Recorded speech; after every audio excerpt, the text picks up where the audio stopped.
Okay. Now, before I begin, how many of you are aware of what is there in civil services? What is the pattern like? Any idea? Very good. What is there? Well, prelims, mains and interview. Civils is a 3-stage exam. The first stage is called prelims, which is usually held in the month of August, the last, second, third or fourth Sunday. And this is followed by mains, which is held in December. The results of this exam usually come in the month of March, and the interviews start to April and go on till June. The final result will be declared in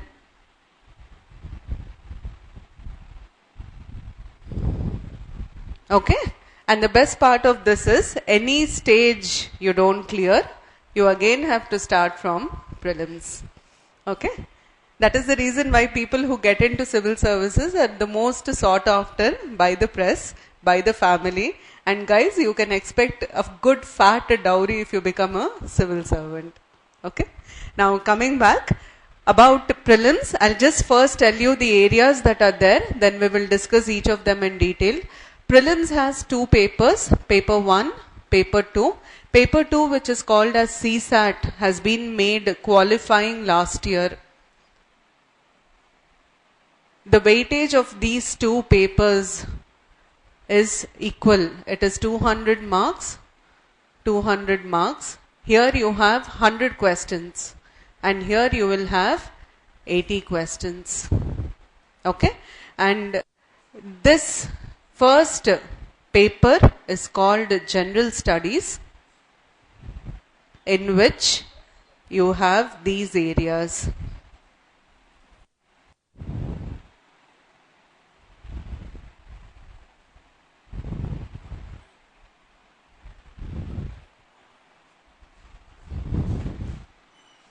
Indian history and culture,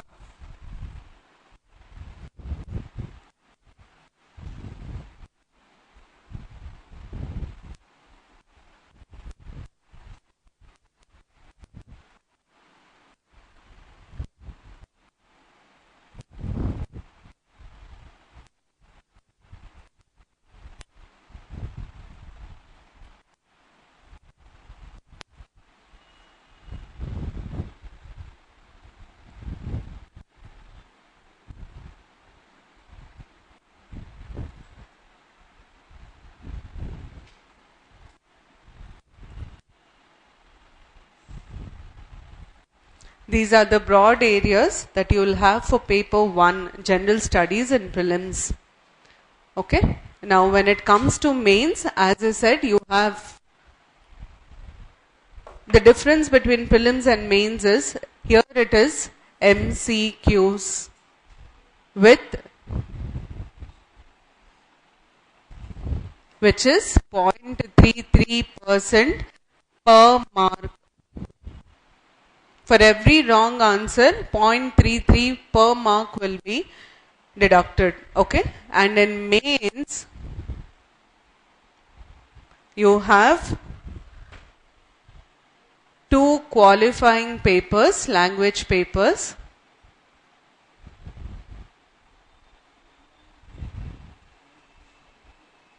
One of which compulsory is English.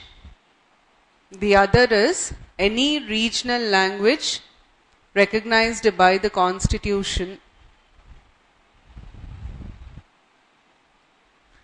Then you will have 4 general studies papers.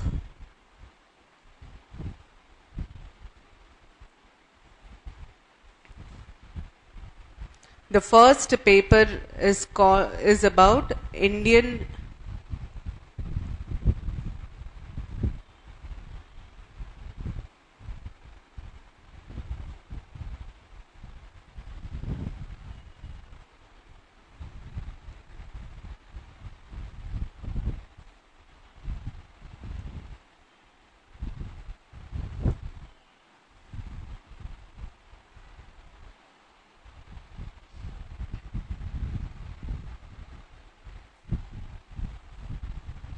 This is paper 1, paper 2.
These are the 4 GS papers.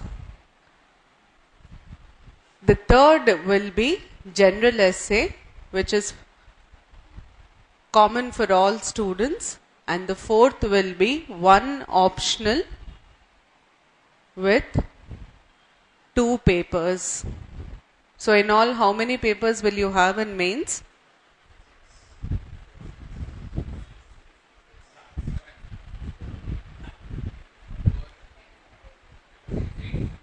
Amazing, yeah? It is on the board. How many papers, how many will be there? How 6? 2 qualifying papers, 4 general studies paper, 1 general essay, and 2 papers in optional. So how much is that? 9 papers, out of which 2 papers are qualifying and 7 papers are compulsory, merit based papers. These 2 papers will be for 300 marks each and 7 papers will be 250 marks each. So what is the total weightage of your mains? Excluding the qualifying papers. Excluding the qualifying papers, what is the total weightage of mains? 1750. Now, to start off with, first tell me what is the difference between general studies prelims and general studies mains. Everything is on the board. Subject wise. Pattern, of course, my prelims is MCQs and mains is descriptive, but syllabus wise, what difference do you find?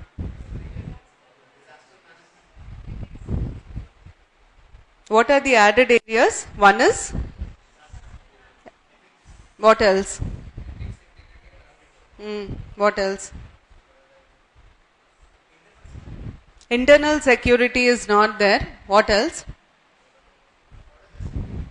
Science and technology.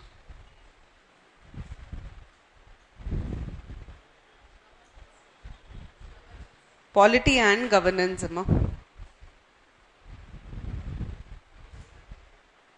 You will not have in prelims world history and geography in prelims. Now when it comes to social issues is different from social development, because social development focuses more on government policies and schemes. But these are major issues where we focus not just on policies and schemes but also on causes, consequences and so on. Okay? Then another major difference will be science and technology will not be directly mentioned in your prelims. Science and technology will be asked, but it will be current based. Disaster management is not directly mentioned, but it is considered as a part of geography. Okay, this is with regard to the syllabus. Now, if you have noted this down, I'll tell you about the approach to each of these areas. What is the difference between civils and groups? Finish noting it down.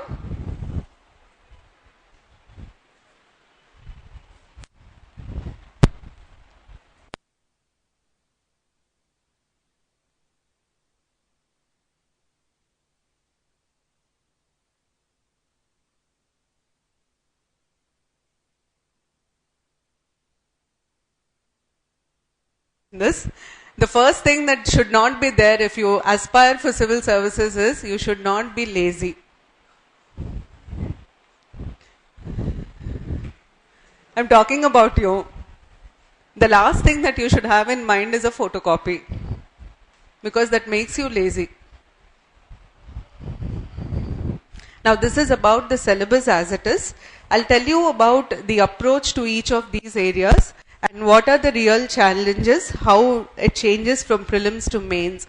If you want to crack civil services prelims, your focus should be on GS, because CSAT anyways is qualifying.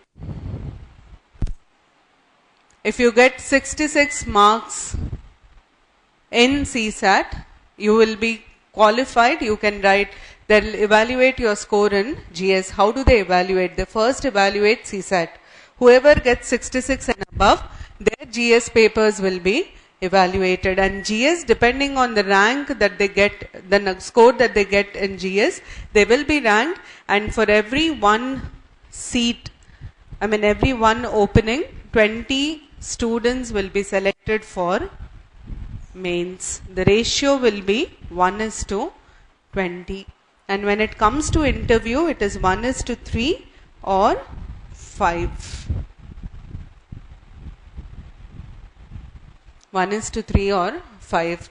Nearly 6 to 9 lakh people here, and 4 lakhs take the prelims exam.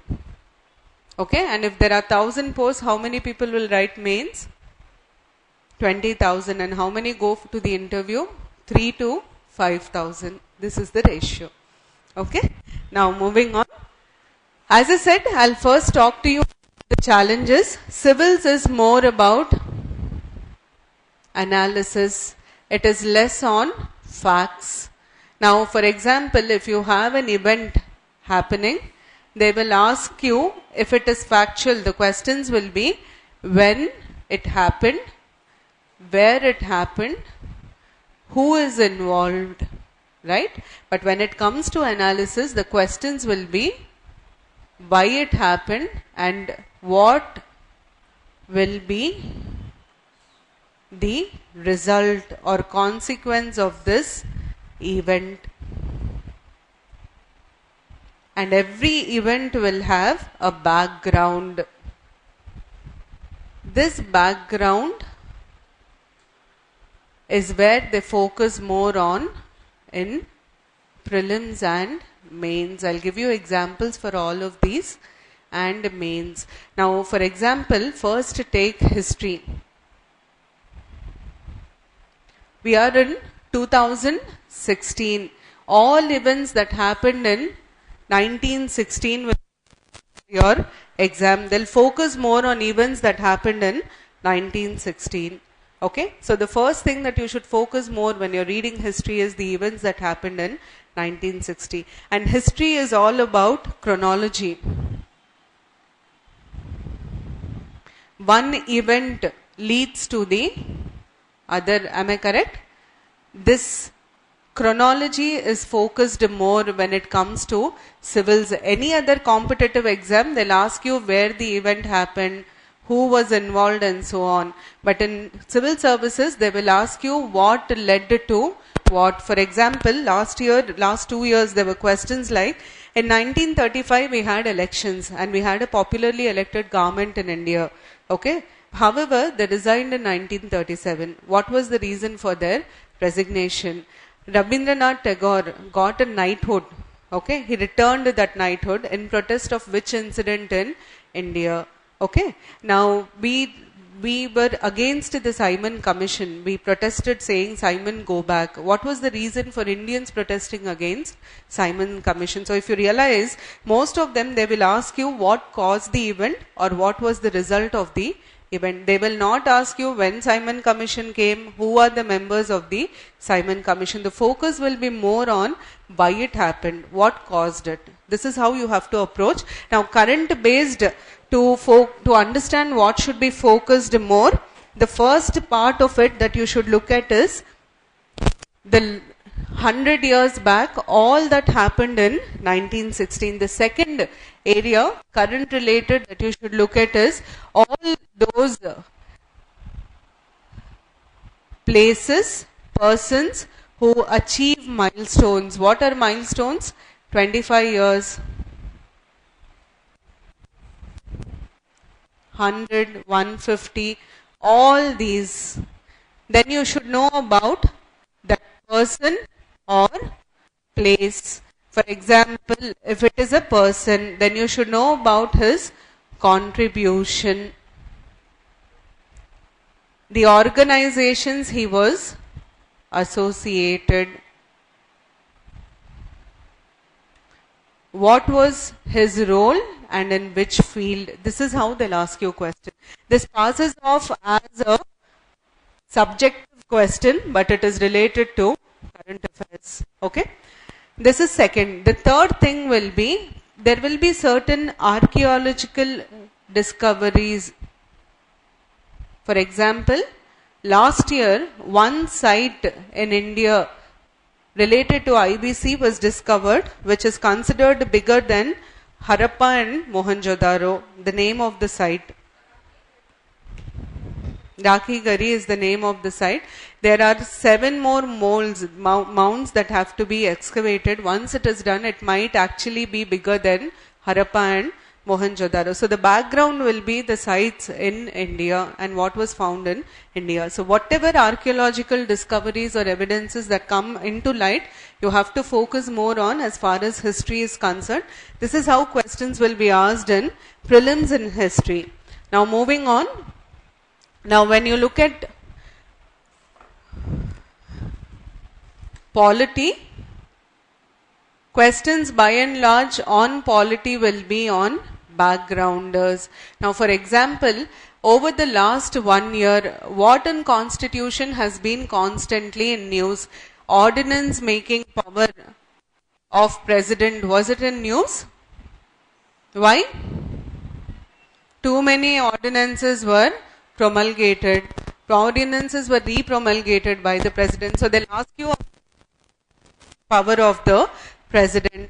The next thing that was in news was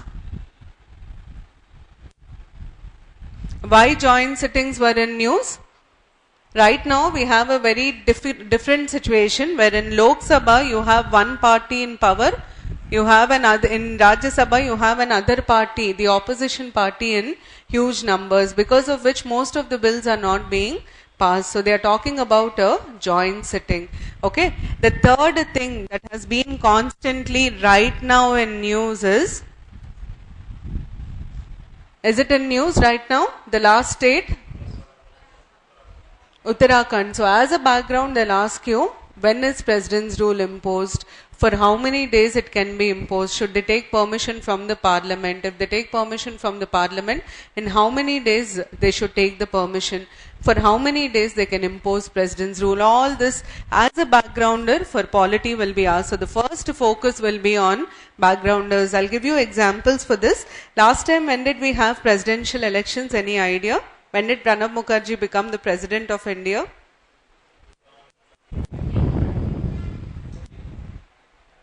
$12 or 13?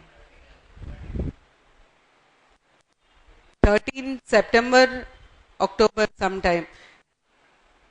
In 2014 prelims, you had a question on the electoral college of the vice president, because both the president and vice president were elected together. There was a question on polity on interstate council.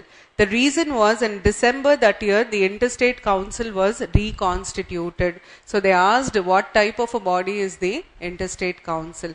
Current affairs, if you are able to read properly, you will be able to answer most of the questions that are asked in prelims. This is how they'll ask you on polity backgrounders. The next area that you have to focus in polity will be all recent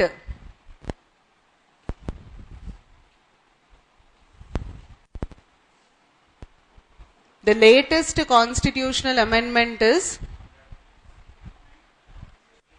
goods and service tax. Okay, the one amendment which was declared invalid was NJSC. Backgrounder to this, they will ask you questions on independent judiciary. This is how they usually we have to track the backgrounders. Okay, this is about constitutional amendments. The third area where you have to focus are all recent legislations, all recent important legislations or any subject which is constantly in news. For example, a couple of months back, Gujarat had made a preventive detention law. So they will ask you, preventive detention is a subject in which of the three lists? Or what are the provisions in the constitution with regard to preventive detention? Are there any provisions in the constitution with regard to preventive detention?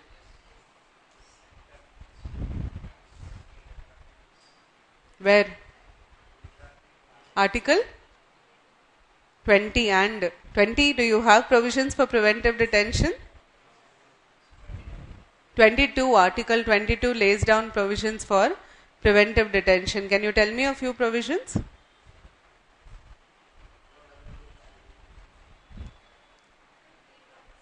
Up to 3 months they can be detained. After 3 months, if you want to detain them, you should take permission from the advisory board. Good. So there will be questions first when it comes to legislations. The first thing you have to check is the subject. The second is important provisions of the law. For example, recently the Juvenile Justice Act 2015 has been enacted. Any idea what are the provisions of the Juvenile Justice Act 2015? I'll tell you how questions will be asked. Did they reduce age from 18 to 16 for all juveniles? Yes? So even a robbery case will be tried as a heinous crime. What did they do?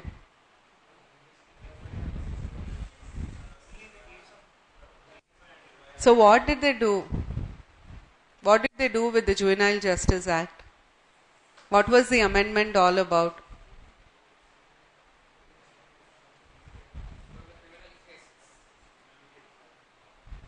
Okay, I'll give you options, you'll tell me the answer.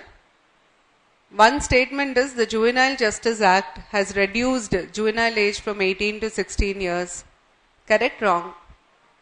Because in your exam, they'll give you consider the following. Statement 1, statement 2, which is right, which is wrong. The first statement I said is Juvenile Justice Act 2015 reduces the age of juveniles from 18 to 16 years. This is the statement. Is it correct or wrong? Why wrong? Why right? It does not reduce the age of all juveniles. It categorizes crime, and according to the crime, they will consider a juvenile as an adult. It is called as a juvenile waiver system. So if there is a statement like this that it is reducing the age of all juveniles from 18 to 16, the answer should be no. Okay, so whenever we have any new legislations, the second focus area should be the provisions. Okay, the next major area where you can get questions is if any body is recently established or constituted. Last year you had Niti Aayog. For this, the questions will be type of body in terms of both establishment and functions. Then they will ask you about its composition and constitution, and very, very important, purpose of the body. Why is this body established? Okay, this is how there will be questions on polity. Okay, the next area, geography.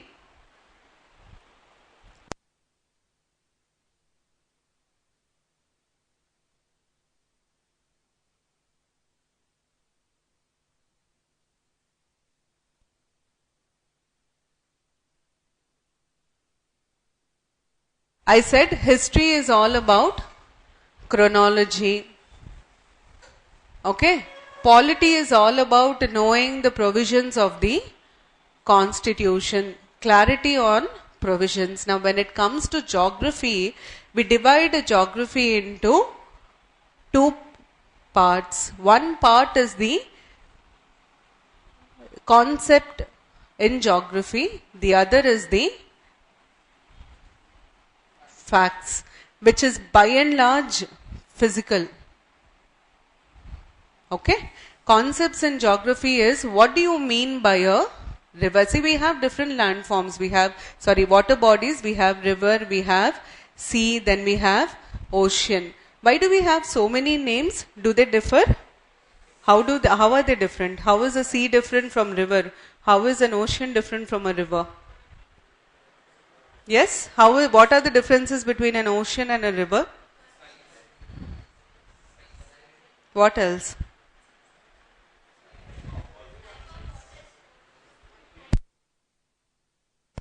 Size, what?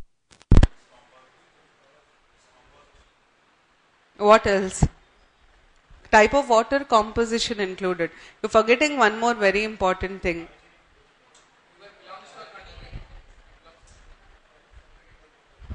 River, do you find it stagnant, stationed in one place? A river flows. Does an ocean flow?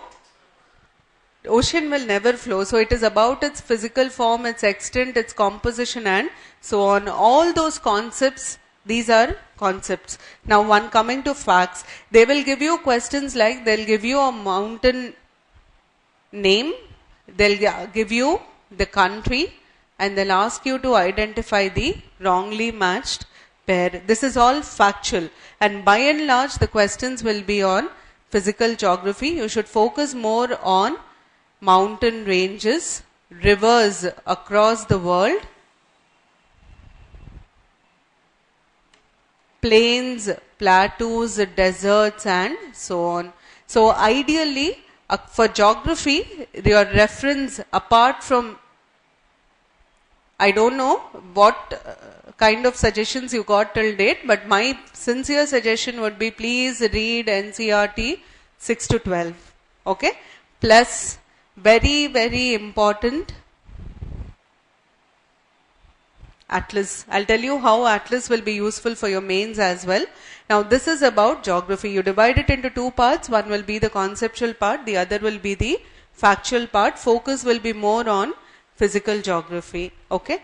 Now apart from this, what else can be asked in your exam from the current perspective? First important area of focus should be places.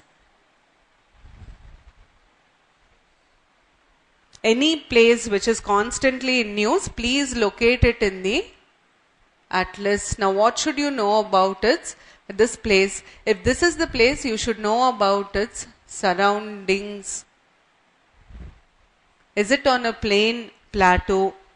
What river is flowing through that place? All this will be asked. They'll simply give you 2-3 characteristics. They'll ask you to identify a place, or they'll simply ask you, this place was in news recently, why?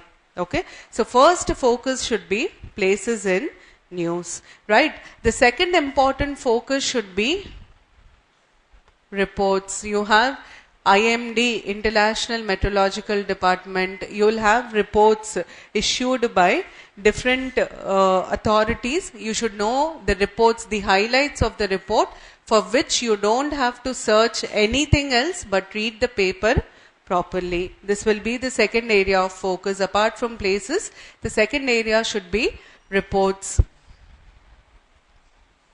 Okay. Now, geography, as I said, disaster management is not separately given in your syllabus in prelims. So, for geography, we also should know about all recent disasters and the concept behind these disasters. You should also be able to identify. For example, you have an earthquake. I'm sure you must have heard of this term, epicenter. What is an epicenter to an earthquake? The place where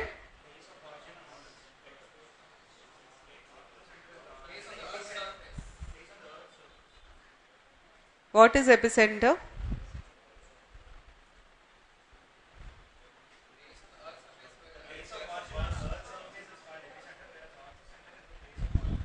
Right. Now, this is how they will ask you on concepts as far as disaster is concerned. Now, with reference to Atlas, there is something called geopolitics, which is emerging worldwide right now. What do you mean by geopolitics? What is geopolitics? Why did India, of all the countries, choose Afghanistan to give financial aid? Are we giving a lot of money to Afghanistan? Why? Why Afghanistan? There are worse countries than Afghanistan. There are terrible countries in terrible state of affairs in Africa. Why are we not helping them, and why are we helping Afghanistan?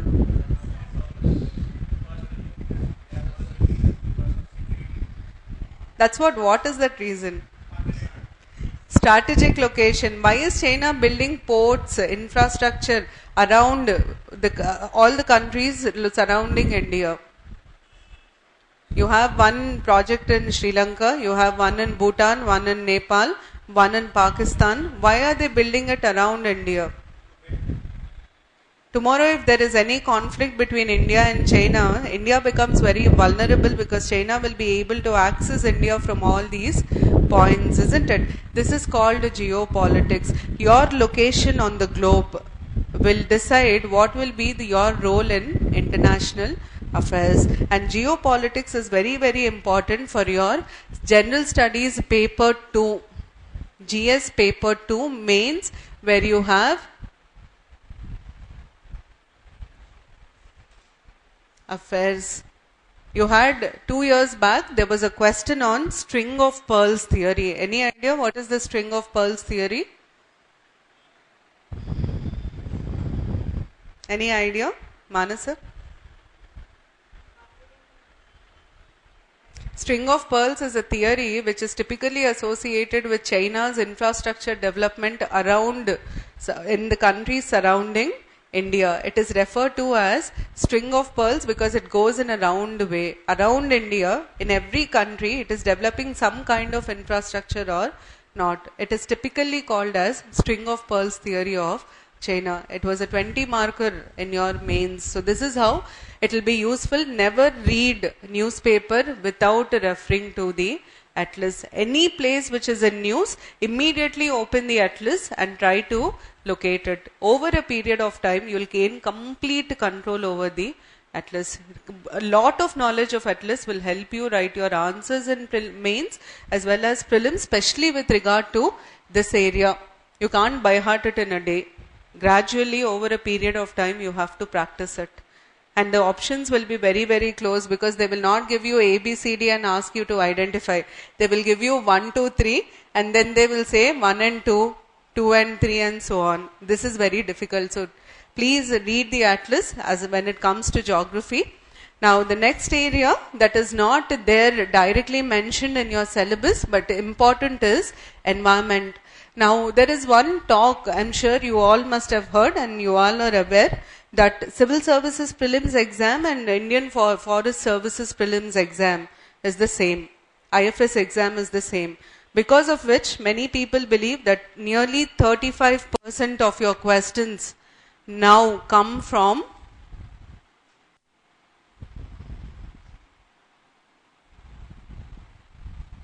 geography and environment. For the last 2 years, since they've been common, 35 questions have come only from these areas. So that is the reason why environment becomes important. Now environment, the first part of environment will be the concepts. The second part of environment will be the conventions. The third part of environment will be the parks, biosphere reserves and so on, which are there. The fourth part will be species on the brink of extinction. Usually the focus, you can divide environment into these 4 spheres. Now what will be concepts in environment? Greenhouse gases, biosphere hotspot. All these are conceptual. When do you use each of these terms? Okay. Now conventions, there are many conventions on environment. Rotterdam is a convention on environment. Then you have a Basel convention. A more famous convention is convention on biodiversity. All these are conventions related to environment. What kind of questions will you get on this? What kind of questions will you get on this? On this, they will give you 3 or 4 gases. They'll ask you to identify the greenhouse gases. They'll give you 2 or 3 points and they'll ask you to identify the best definition for a biosphere hotspot. Okay. Now what kind of questions will be asked here? The first question that you can expect is the purpose. This is the most important of the lot. Purpose of each of these conventions. What is the purpose of biodiversity? What is the purpose of Basel? What is the purpose of Rotterdam? What is the purpose of biodiversity? That's it. All these aim to protect environment.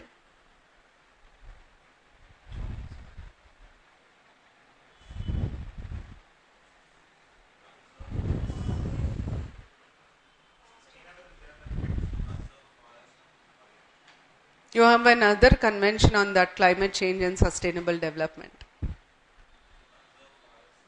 What else?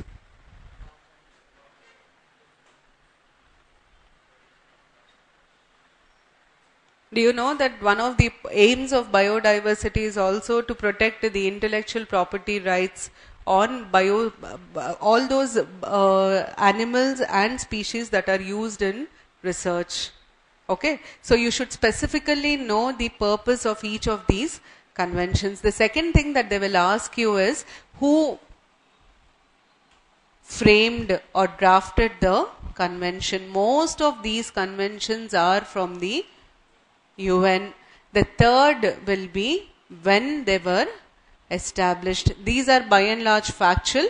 4 very, very important are there will be several agreements within a convention. For example, if you have heard of the Nagoya Protocol, heard of it any time? Nagoya Protocol is an agreement under the Convention on Biodiversity. So they will ask you about the agreements and targets under each of these conventions. Apart from this, 5th will be if at all they were in recent meetings and the outcome of the meetings. This is how you have to track conventions.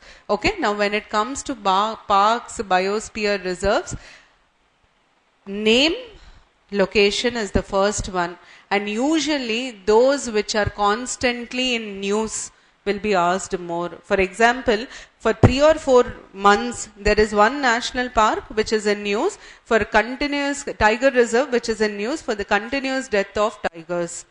It can be asked. The question will be, where is this biosphere or where is this tiger reserve located? Another question that they can ask you on it is, when did this become a tiger reserve? When was it converted into a tiger reserve? The third and the most important question is, why are so many tigers dying only in that tiger reserve? Why are they not dying anywhere else? There will be a specific reason for it. So they will ask you questions like this. That is with regard to parks and all. One is the name and location. The second thing that you have to know is any recent conversions or any recent namings of reserves or parks. Any new area named as a tiger reserve, any new area converted into a national park. For this, the atlas is the best source. Okay, open the atlas, you see the location, make a list and keep reading it constantly, you will be able to. And of course, the other thing that is usually asked is the first tiger reserve, the first biosphere reserve, and so on will be asked. The firsts are important, right? Now the last, extinction. Recently, one state has launched a program to save sparrows. Which of the following is the main reason for the extinction of sparrows? This will be a question.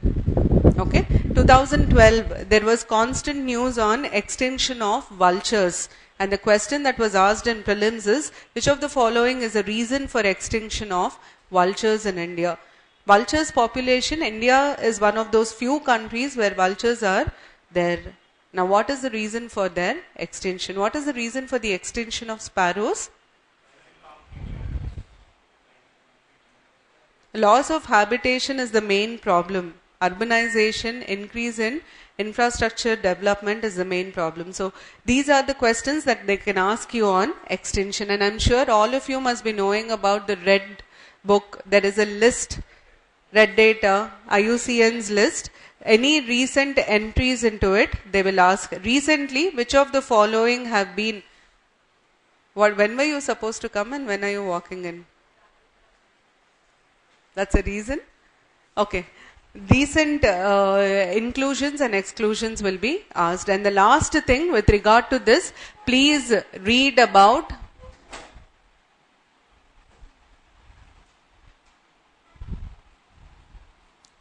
government initiatives to save the species. There will be several projects. There will also be, we have tiger census, right? So whenever we have census, you will have certain reserves in which there will be an increase in tiger population. There will be certain reserves where there is a decrease in tiger population. According to the recent census, in which of the following reserves there was an increase in tiger population? This is how questions will be asked. So when it comes to extinction, three things you are going to focus. One is the reason for extinction. 2, the initiatives taken by the government.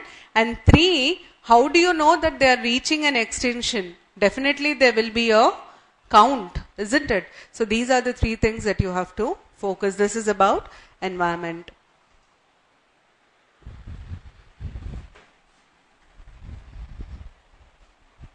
Now coming to sciences. Then I'll come to economy. Sciences, please refer NCERT 8, 9, 10. Don't even touch 11 and 12. 8, 9 and 10 will be enough. Questions on sciences will be by and large those things any person who has cleared the 10th class should answer. Most of the times the questions will be on blood groups. Who is a universal donor? They'll give you a situation, they'll ask you who can donate to whom and kind of questions. But sciences, you will also have current based questions. For all those static questions, these books will be enough. I'll focus more on how do you get current based questions. The first part is biology. What is the latest virus that is doing rounds? First question, type. It is a virus. Okay. The second question is, how does it spread? Is it waterborne, foodborne, vector-borne? It is vector-borne because it spreads through mosquitoes. The next is, what exactly does it affect? For example, if it is Ebola, it affects your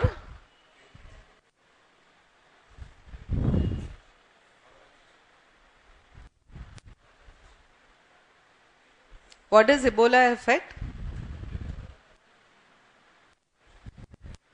Ebola hemorrhage fever is what we call. So what does it affect? It leads to bleeding, basically. What does Zika lead to? Who is more vulnerable to Zika? Kids are more vulnerable. Pregnant women are more vulnerable. How does it affect? Do they have a swollen head? Yes. Smaller head. How does it impact the growth of the child? It impacts the mental growth of the child. Does it lead to permanent disability? It leads to permanent disability. So all that will come under effect. Now where is Zika virus spread?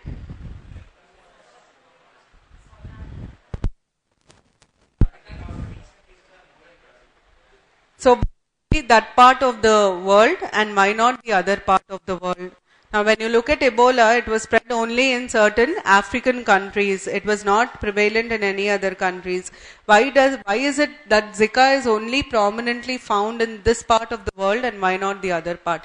That will be the most important question. Reason for its prevalence. Where is it prevalent more? Why? Question.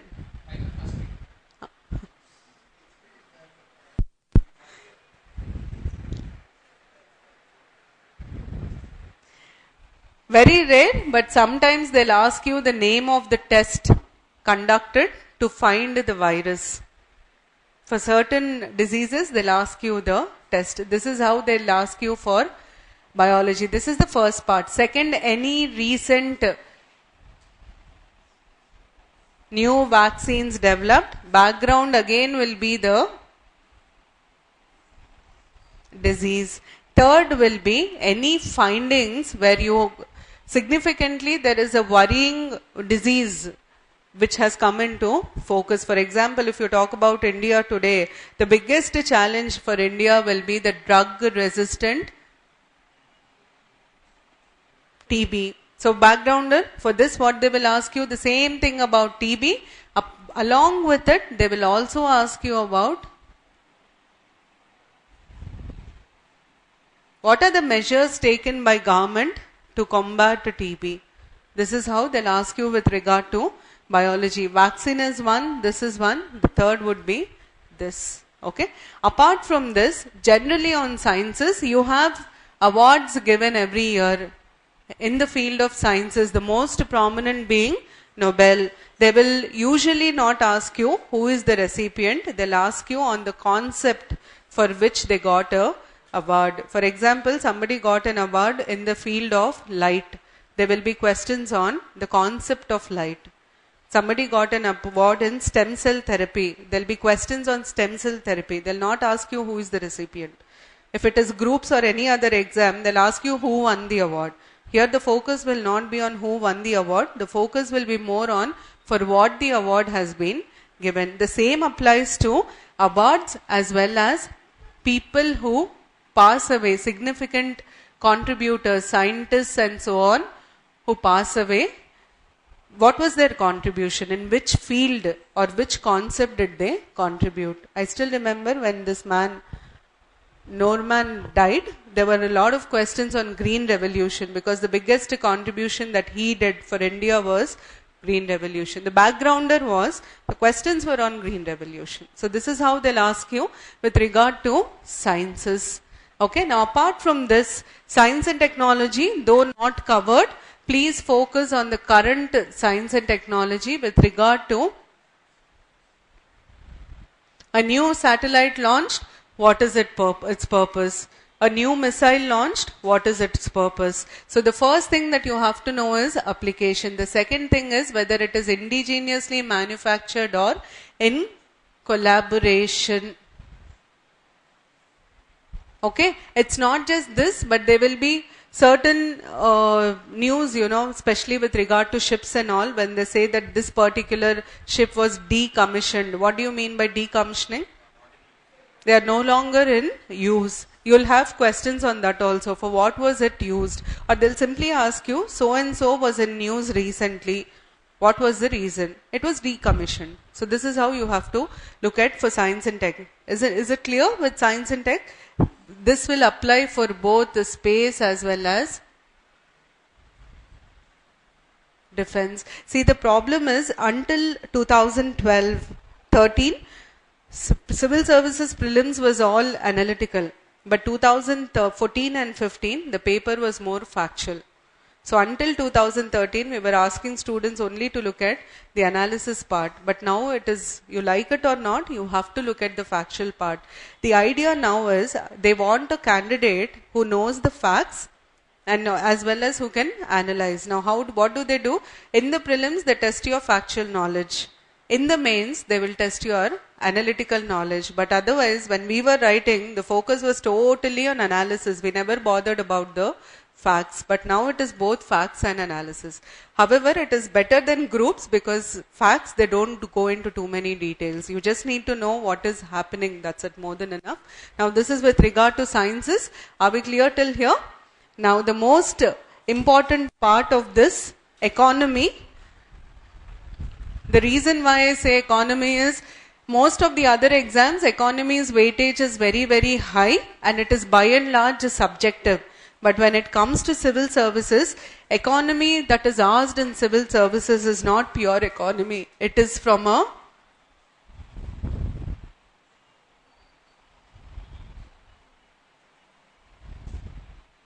From this perspective, they ask you. So economy by and large will be socio-economic in nature. What are the questions? The first concepts, what is national income, what is GDP, GNP, they are no longer asking, but it is better you read it from the NCRTs, right? But the focus more will be on 2 or 3 things. The first area of focus is you will have so many new terms introduced in economy every time when you read a newspaper.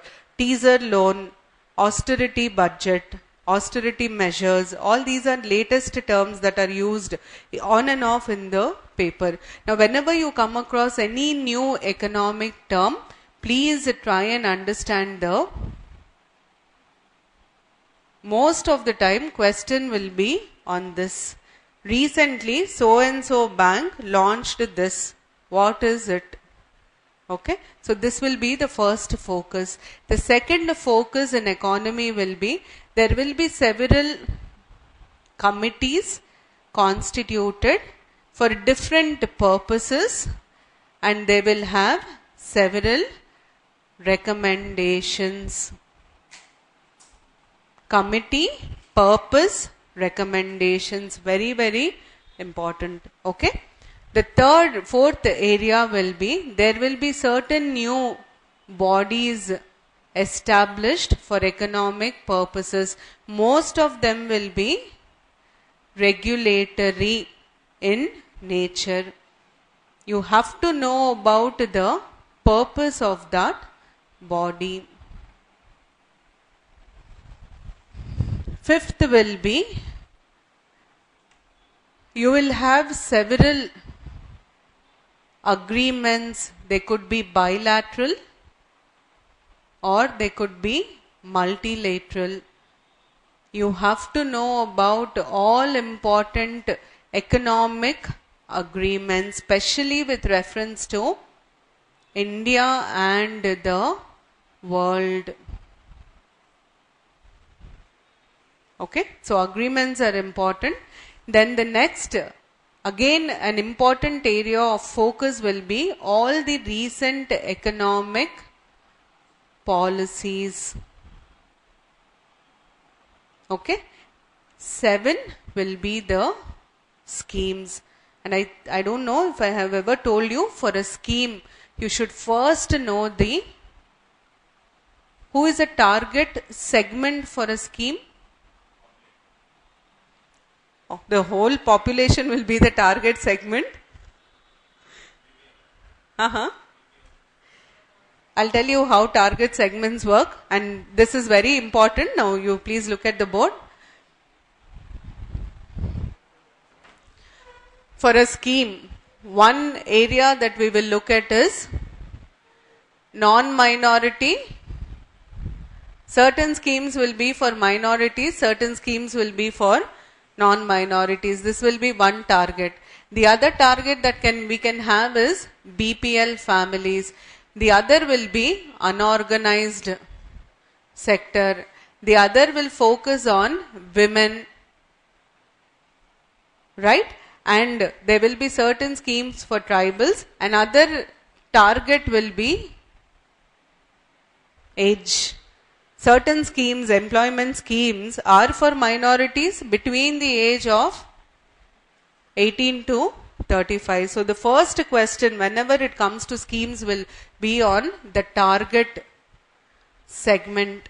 The next question that they will ask you is the purpose of the scheme.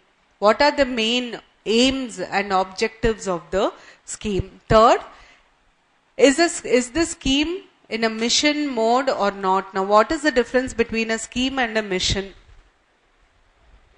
Are they the same? Mission has a time, it's a time bound, and usually a mission will be a larger entity than a scheme. A number of schemes together will become a mission, right? So when they will ask you whether it is mission mode or not, target segment, purpose, mission.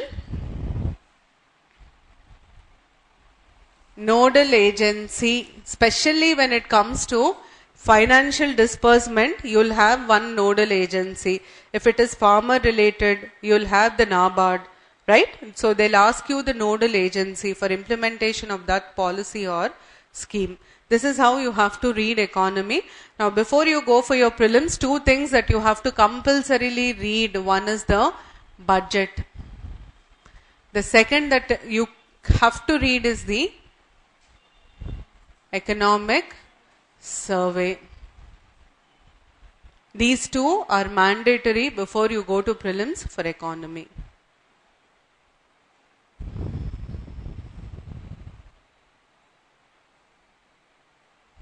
Okay, now moving on, the last part, current affairs.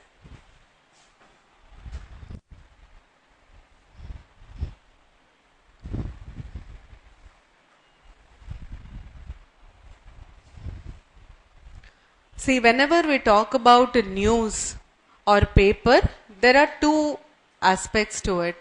One is we call it as news related to policy. The other is called, can you tell me the difference? Policy news and political news. Whenever you open the newspaper, you will find these two sets of news. If you are able to understand the difference between these two, you will know what to read and what not to read.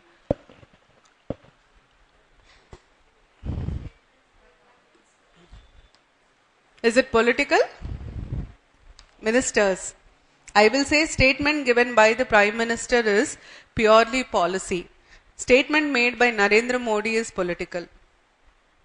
BJP party leader Narendra Modi is political. Statement made by the Prime Minister of India Narendra Modi is policy. Now tell me, what is the difference?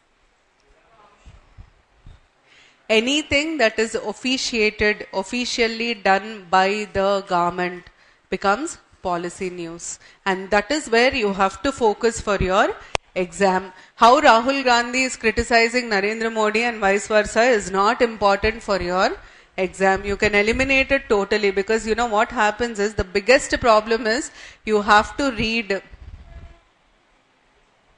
inevitably the Hindu. You don't have a choice. The reason I'll tell you.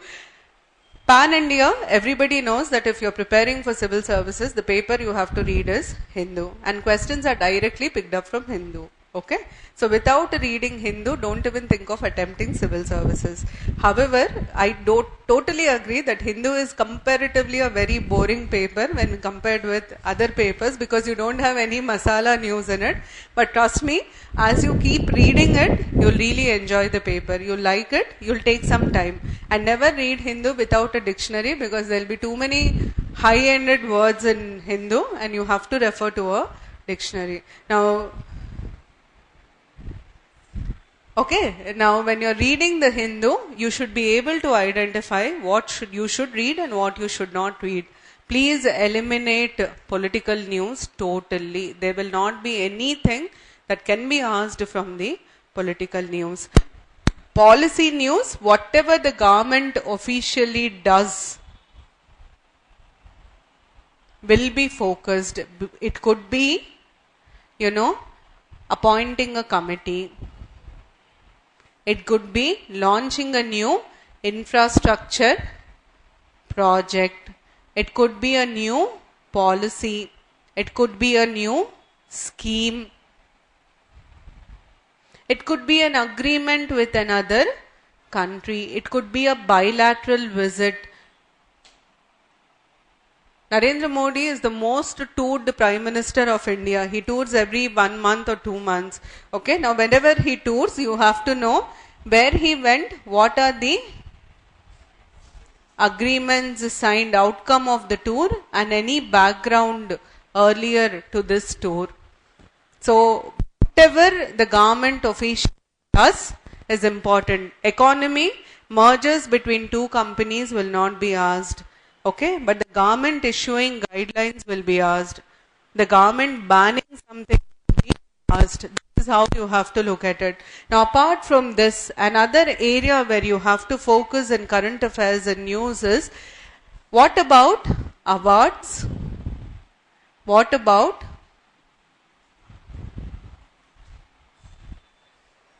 awards? As I said, for sciences, the concept behind the person winning the award is more important than the award itself. However, certain awards like awards given for national integration and so on, they're asking you the recipient of the award. So don't bother about Filmfare awards, but definitely know about the national awards. National awards, film awards given by the government. Know about, you have the Indira Gandhi National Integration Award. Recipients of all these awards which promote unity, peace and harmony. So there will be more focus on such awards. And there will be focus on any award which is won by an Indian on the international platform. Okay, any award by an Indian, where the recipient is an Indian. What about sports?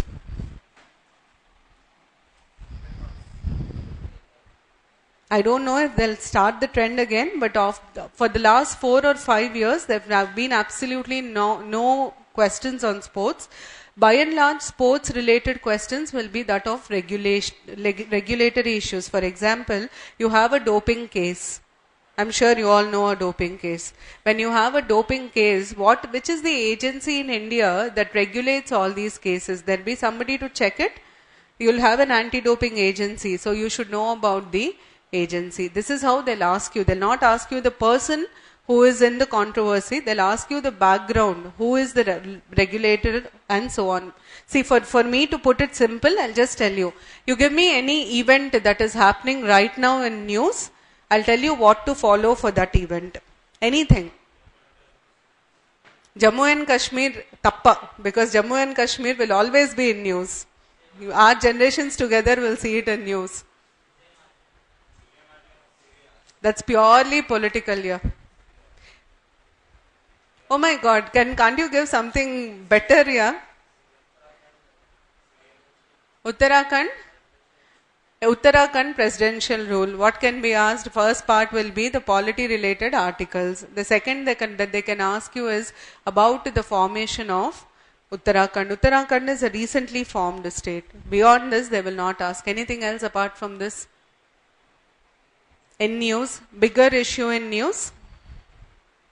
Talk about something like reservations. Is it in news? Why? You have Jats protesting, you have Patels protesting, you have everybody under the sky protesting, and you have so many discriminations, violations, right? Like the University of Hyderabad incident. Now, what will be the backgrounders for this? What do you think they will ask you? Will it be only polity or will it be other things apart from polity?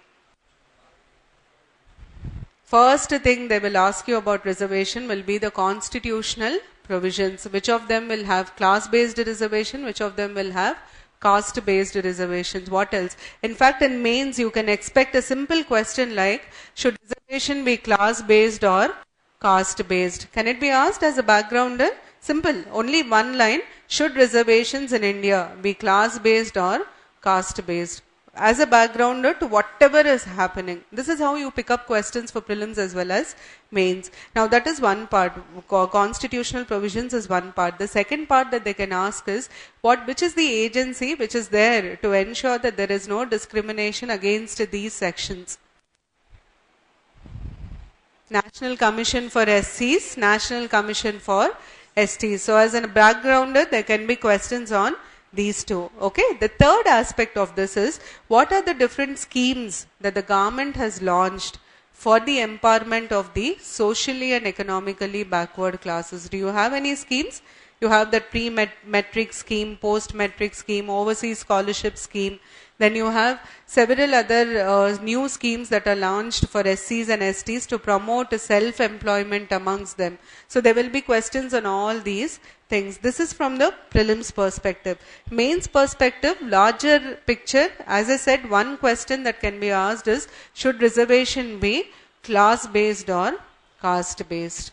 Or they will simply ask you to evaluate the affirmative action taken by the government for the last 60 years and its impact on the status of the socially and economically backward people. Now, when you are asked such questions, you should first know the basics. What are the basics? You should know the provisions. Then you can analyze the provisions. This is how questions will be asked both in prelims as well as mains. Are you clear? Now, with regard to the preparation, See, there will be, you go to Ashok Nagar Chaurasta, stand there and tell people that you want to prepare for civil services. You'll be flooded with ideas, okay? Now, I'll not give you too many ideas, but I'll tell you a few things that I would want you all to ponder upon, think about and know whether it is correct or wrong. The first thing is, we all are human beings. So our knowledge, our ability is limited. Please do not buy every book that is available in the market. So what is the first step towards preparing for civil services? Know your syllabus.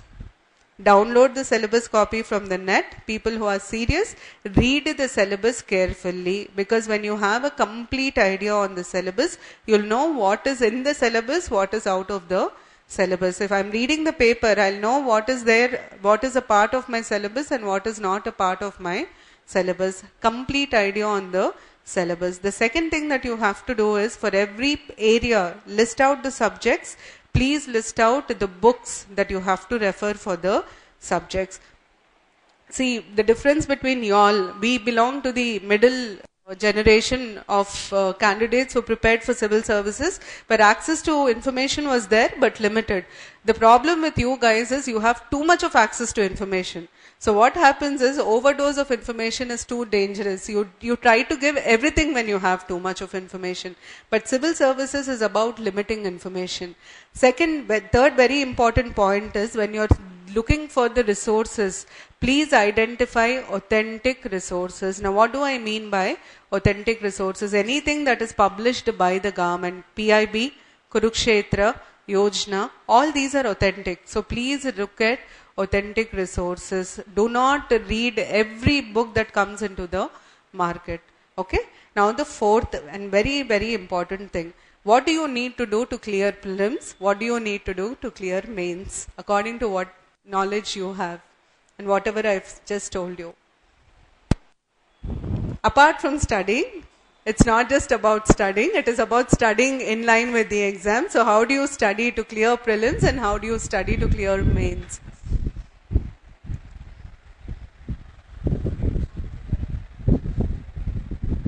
See, many people come with this idea that, let me clear prelims this year, I will clear mains next year. But the question is, will you be able to clear prelims next year?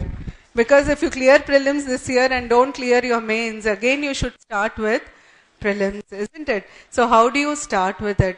See, there are certain areas which are there in both prelims as well as mains. Don't look at civil service as a 3-stage exam. It is one exam. If you ask me, for me it is one exam, because it's as simple as this here. I don't clear my interview, there's no point even talking about going till the interview, because I've not cleared it. Did I clear it or not is the difference. So please look at it as a single exam. There are certain areas in prelims which will be there again in mains. There will be additional areas in mains which are not there in prelims. So the best way to approach is, first start with the areas that are there in both the prelims as well as mains. Read, write. Okay? For prelims, two things are important. One is concept. You need to have a good idea about concept. Anything that is asked, any term is there, please know the concept behind the term. The second is a thorough knowledge of current affairs with backgrounders. If you have these two in places, first one is NCERT textbooks, second one is paper. If you have these two in place, you will clear your prelims. But these two will be supplemented, must be supplemented with a lot of practice. What practice?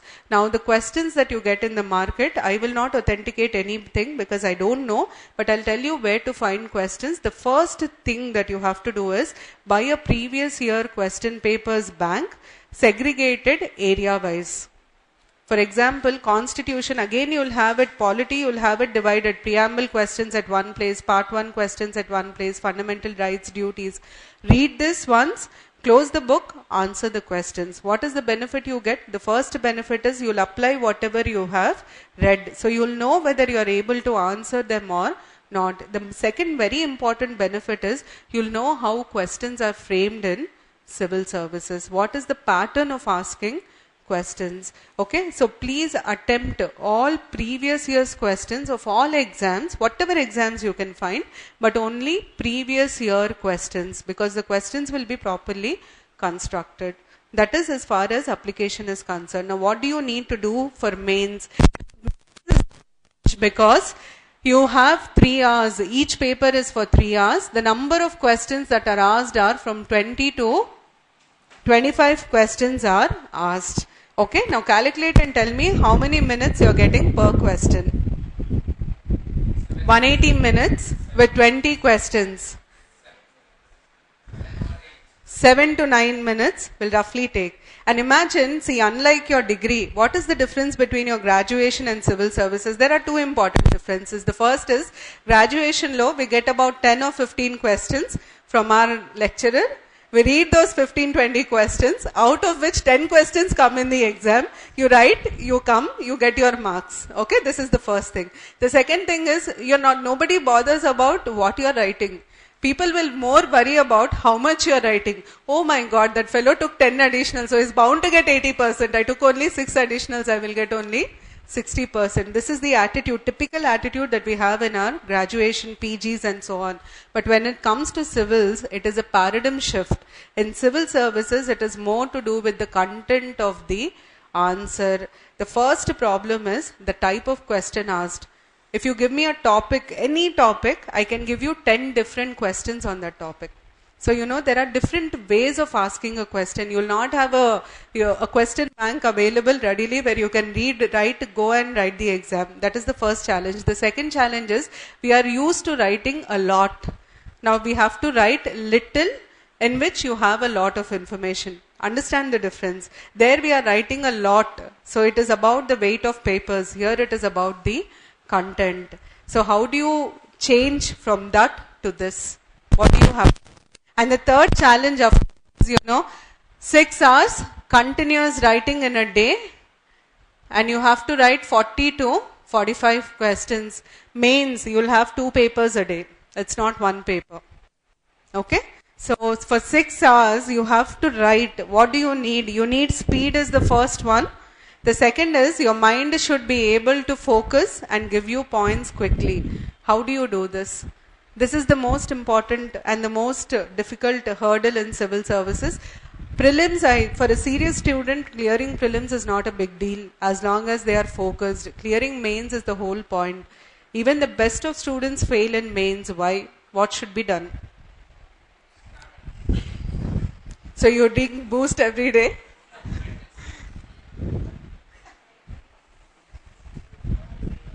What do you do? I had a student who went to interview last year. He failed in the interview.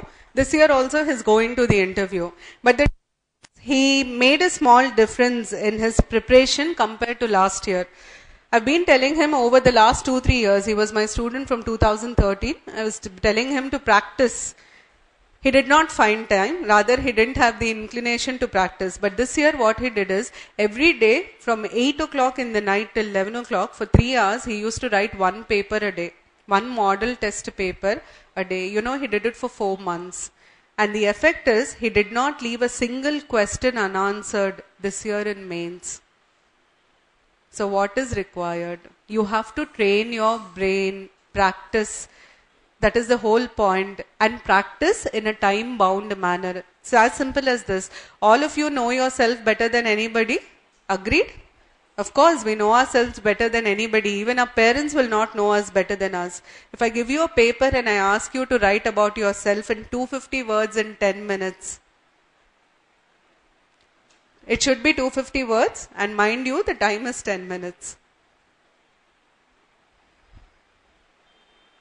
Rahul will write. He's already writing. Tell me, what will you do? Will you be able to write 250 words in 10 minutes? Try it out once, you'll understand. Time, see, you don't have the entire day. If you are given the entire day, I know you'll come up with wonderful essays, but you should write it only in 10 minutes. See, for you to do this, it's very, very important that you start practicing. Now, I'll tell you what are the hurdles that you'll have in practicing. The first illusion that students have is, I should complete my syllabus first, then I will start practicing writing. But trust me, I have not seen the end of polity. Neither any other person who's been teaching for 25 years. General studies is an ocean. You cannot see the end of anything. From whatever you read, you have to start writing. That is the first. The second problem is, I'm not confident enough. I think I don't have enough knowledge to write. There is nothing like enough knowledge. And you gain confidence only by writing. When you start writing, we all have what is called typically a starting problem. What I noticed over the last few years is most of them don't start because they're afraid of starting. But once they start, they realize that they are able to write. They do much better than what they need. The second thing is you should start. Don't wait for you to, for you to get that so-called knowledge. There is nothing like complete knowledge in civil services. Start writing. The third very, very important problem that students face is from where should we begin and how should we begin, right? Now, I'll tell you. Out of the 4 core areas, we say that there are 4 core areas for civil services. One is polity, history, economy and geography. These are considered as the 4 core areas. Out of these 4 core areas, which are the most static ones? History is the most static, followed by polity. Now imagine somebody asks you to write on the 1857 revolt. I think it is sizable, limited syllabus that you have to read, and writing it would be easy. Somebody asks you to write on problems of women in India. It is too dynamic and ever changing, isn't it?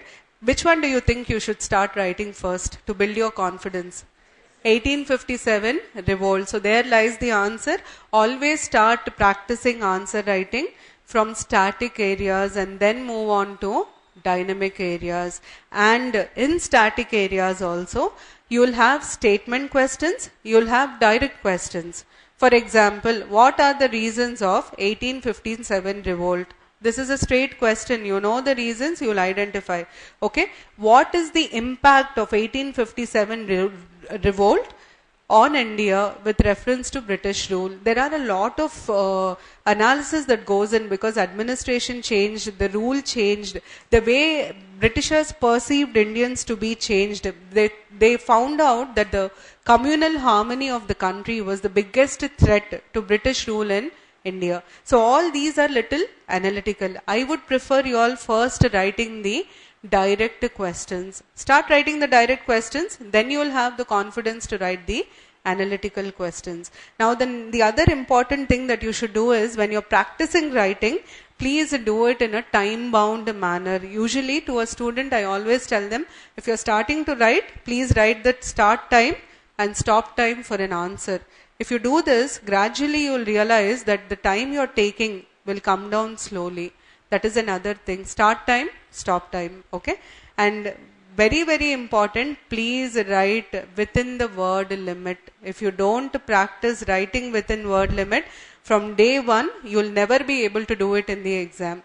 Now, for a cricketer, can he directly go to the field and start playing, or should he practice a lot? Net practice is what we say. They do a lot of practice before. Why can't he go and practice directly in the field?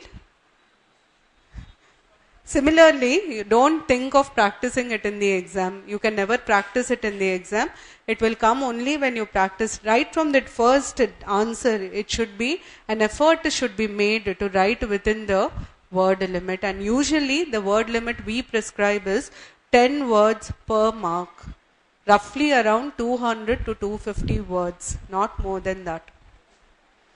Okay, from where do you pick up questions? Same story. Previous year's questions, mains, segregated area-wise will be available in the market. First pick up the easy questions, then you pick up the analytical questions, because usually they give you statements. Never start with statements. If you start writing with statements, you lose confidence. Remember, every step that you take in civil services should build your confidence. It should not break your confidence. And very important, please do not compare yourself with anybody else. Because usually, experience as a student and teacher, I'm telling you, the most silent ones in the class are the ones who get the rank. They go unnoticed, and one fine day we notice that they've got the rank. Okay, so please do not compare yourselves. Just because somebody bought a book, don't go to buy the book. Just because somebody read something, you don't sit on the net and read it. You have your own style of preparation, and there is no benchmark strategy, because the civil services needs personalized guidance where we have to understand your pros and cons, where you are strong, where you are weak, and then tell you how to go about with it. Okay, there is no one size fits all kind of solution for civil services. Never attempt doing it. I'll tell you how it works. Last year, Gaurav Agarwal had topped All India first. Okay. Now, Gaurav Agarwal said that he wrote all his answers in points. Points lo rasad, mains lo answers. Effect was, everybody started writing in points. Just because Gaurav Agarwal wrote it in points and he got the first rank. Never ever do that, because there will be certain questions which can be written in points, bullets. There will be certain questions which require a theoretical approach. The answer should be based on question. Okay. Now this is about general studies. Coming to the optional. I'm sure you must have heard of scoring optional. Take anthropology, it is scoring. Don't take public administration, you're not getting any score these days. Correct?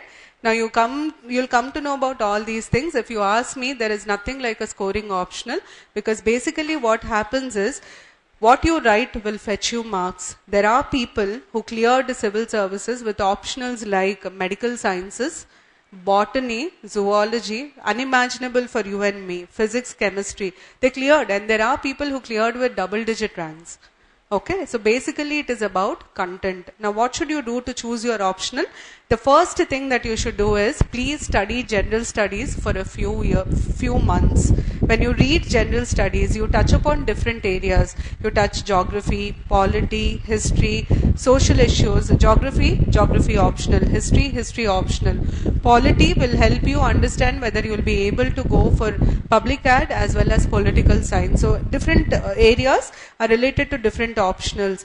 Now once you start reading all this, we have a basic instinct which tells us that this subject is easy, that subject is difficult. Am I correct? Usually we have this feeling. Please go by that instinct, because what happens is, for optional you have a choice, and you have to exercise this choice on two parameters. One is your interest in the subject. The second parameter is connected. When you are more interested, you will take less time to read it. Am I correct? When you are interested in something, you are interested in movies, you go to a movie and come out, 3 hours you watch the movie, after that you will be able to tell every dialogue in that movie. You heard it only once. What makes you tell that? Because you're interested in it, isn't it? So please take the optional on the basis of your interest in that subject, because it will reduce the time that you will take for the optional. Never ever choose an optional at the beginning of your preparation. Always choose the optional after you reach a certain stage in your preparation, because that will be an informed choice. And never go by this, too good rumor that there is a scoring optional. There is nothing like a scoring optional, and nobody can predict when the paper will be good. Madam, welcome, you are at the end of the session. Nobody can predict whether the paper for a given year is good or bad. Last year, anthropology was easy. This year, there is no rule that it is going to be easy. So don't get into all this business of optional. The third stage of the exam, interview. Okay. Now, many people don't know that interview is not about testing your knowledge, because they've already tested your knowledge in mains. Interview is a personality test. It is formally known as personality test. So what do they try to see in an interview? Any idea? How do you prepare for the interview? If you ask me, your preparation for the interview starts from the day when you start preparing for civil services. Interview, they try to test you as a person. If there is a situation, what is this person's opinion about the situation? Whether this person will be able to handle pressure or not. I'm the interviewer, I'm interviewing you, you come to me, I give you a question, you answer, I'm not satisfied, I start an argument, you start arguing with me, what is the impression I get? This person never bends. Okay? You don't argue, you say, sir, whatever you say is right. Then what will I conclude? This guy acts according to the situation. Both of them are not required. So I'll look for an optimum level where you try to put your point forward. Once you realize that you're not able to convince me, then you just say that, sir, maybe my perception is different from yours. Okay, but this was what I understood or analyzed out of the situation. So this is how they look at you as a person. There is nothing like interview preparation.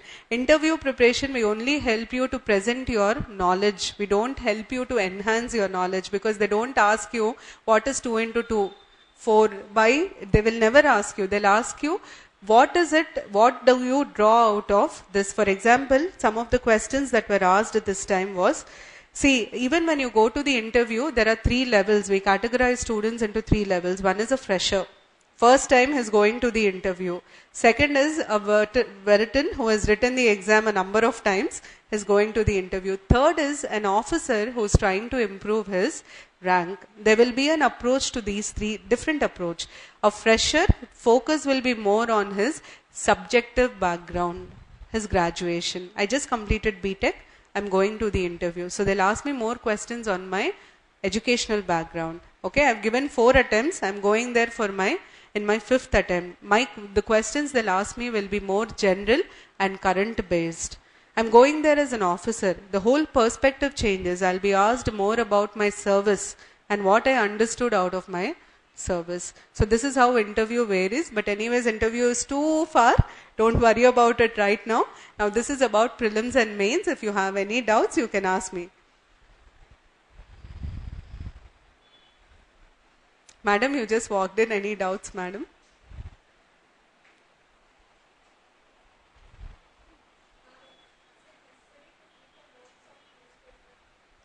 You have to make notes. See, tell me one thing. Did you start learning sentences or did you start learning alphabets first? Alphabets, isn't it? Now when you're looking for civil services, don't try to do everything in one go. People who are attempting in 2017, don't plan for 2017 today. Ee roju idi chesta, tomorrow I'm going to do this, my monthly plan, yearly plan. Never ever do that. Let it be for 15 days or 1 week you first start planning. If you are able to achieve that plan for 1 week, then you start slowly stretching the number of days in the plan. Because what happens is, first time you plan something, you don't do it. Second time you will not even dare to plan it. Does it happen? And your plan should be very, very realistic. Okay, no 13 hours of study one day and 5 hours of study the next day. Consistency is the key. If you ask me what is required what do we as teachers expect and who succeeds in civil services? People who are consistent, people who have the patience, and very important, people who have the attitude to learn will succeed. You need to be consistent. I have a student who is an IFS officer today. You know, initially when she started writing, she used to write for 12 hours. I used to send her a question paper of 200 marks. The first paper, I still remember, she took 12 hours to complete it. In 13 weeks, she improved herself so much that she could complete the same paper in 3.5 hours.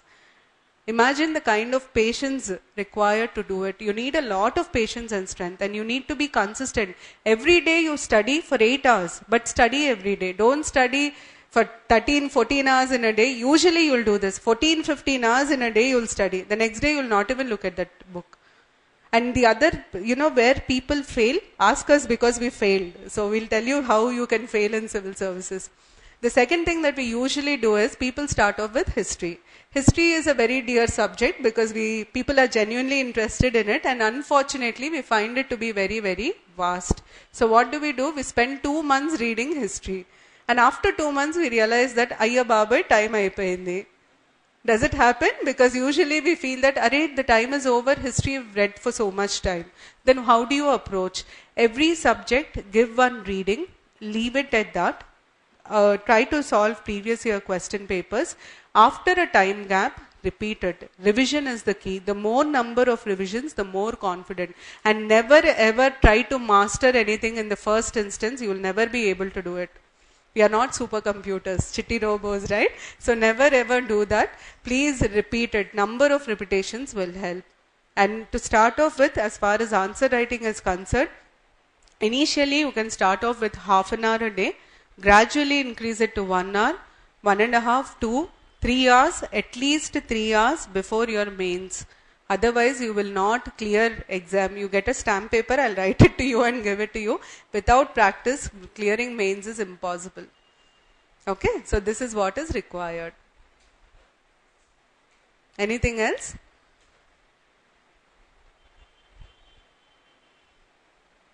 It's almost like tapassu cheyadam antaru kada. More or less like that. You have to live, you have to breathe civil services for 1.5 years. Then you will be able to somewhere stand a chance of getting in. But trust me, it's not all that difficult if you're smart enough to understand the strategy. Believe me, it is not all that difficult. In fact, it is easier than Group 1 and especially Group 2. The reason is the competition is too high. You need to remember too many facts. It's a donkey's job. But in civil services, if you are smart enough to understand what to read and what not to read, it's an easier task. Anything else that you would want to know?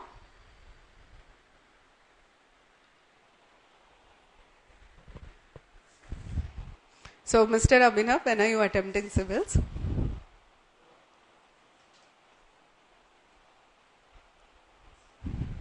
Huh?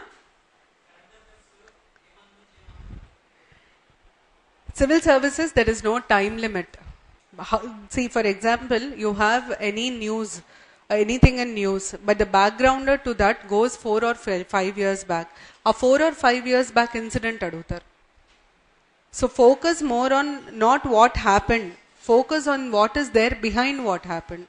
Okay, focus should be more on that. Usually we say from this prelims, for example, from this prelims to next July 1st వరకు చదవాలి prelims కైతే paper follow అవ్వడం అయితే 1 year follow అవ్వాలి. కానీ as far as questions are concerned, you should focus more on the backgrounders. They'll ask you more on backgrounders. Okay.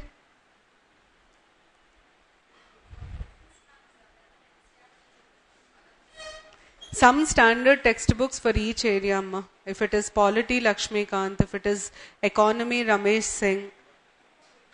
Prelims, yes.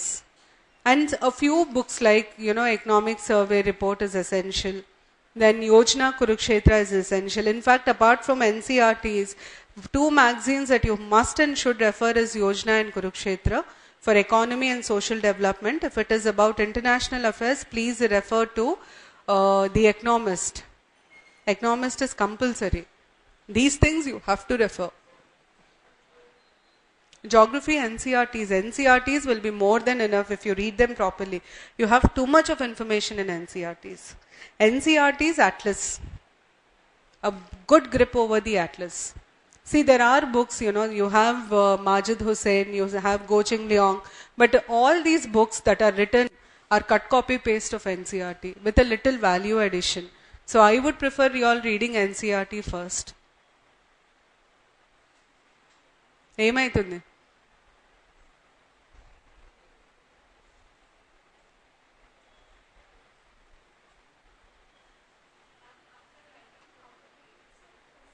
Self-assess will not happen, Manasa. Initially, somebody has to evaluate. And when you're coming for evaluation, never get to the first script. What you do is, you read it, rewrite the answer, get the second script. That will filter a lot of mistakes. You'll not repeat them again. Simple things, for example, what students do is when they speak, they are fluent, they are good, but when they write, the hand-mind coordination does not work and they eat off words. It's not that they don't know English, but the speed at which the mind runs, the hand is not able to catch that. All this should be corrected. These are practical problems that you face. So first script, you read it yourself. Second script, you get it for evaluation. And there is no shortcut to know how to write. It is all about practice. As you keep on writing, as you keep on practicing, you'll understand what should be written and what should not be written. And one important thing when you're writing answers, usually we have this hangover of giving the backgrounder. For example, they ask you to write on something, you start with what is it. If they ask you what is it, you only write about what is it. For example, they ask you to list the salient features of the Juvenile Justice Act. Usually, graduation lo manakunna alvaatu entante, we'll start with what is juvenile. Okay? and how is it defined? Then we will start with what was the previous law. Then we will come to this law. But did he ask you all that? The question is very simple. List. You are supposed to list. So basically you should know, you should remember every minute that you should answer to the question. No additional information. If it is list, list. Usually what people do is, we give any question where we ask them to write the advantages and disadvantages, or what is causing the problem. They'll give the causes of the problem. They'll also give their recommendations. Who has asked the recommendations? Nobody asked you the recommendations. You're only expected to write the causes of the issue. You write the causes and there it ends.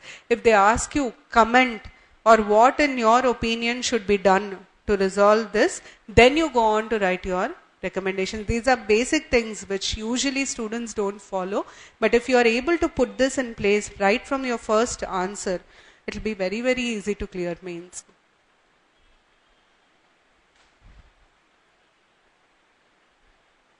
Why did you shift there? Running out will be easy. Anything else? See, we are anticipating a change next year, ma. This year there might not be a change, but there is a committee appointed whose report is expected in August. So we are anticipating substantial changes in terms of optional. Let's see. We are anticipating change.